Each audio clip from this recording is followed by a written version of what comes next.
మనం పట్నాల్లో ఎంత విలాసవంతమైన జీవితాన్ని గడుపుతున్నా, ఎంత డబ్బు సంపాదిస్తున్నా, ఏదో ఓ క్షణంలో మన ఊరు అలా గుర్తుకు రాగానే మనకే తెలియకుండా కళ్ళు చెమ్మగిల్లుతుంటాయి. మీలో ఎంతమంది మనస్ఫూర్తిగా మీ ఊరిని వదిలి ఆనందంగా ఉంటున్నారు చెప్పండి.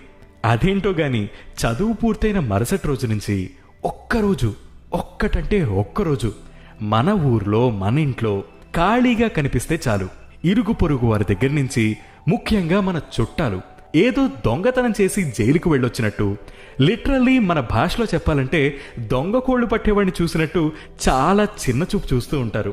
అదేంటో గాని ఎప్పుడూ మన ముఖం కూడా చూడని సొసైటీలోని పెద్ద మనుషులంతా అప్పుడే నిద్రలేస్తారు. మీ అబ్బాయిని అలా ఖాళీగా వదిలేకండి, పోనీ మా వాడు పెద్ద కంపెనీలో పనిచేస్తున్నాడు, వాడికి రికమెండ్ చేసి ఒక్కసారి మీ వాడితో మాట్లాడించమని చెప్తాను అంటూ ఆల్రెడీ భగ్గుమని రగులుతున్న అమ్మా నాన్న గుండెల్లో కిరసనాయిలు జల్లుతూ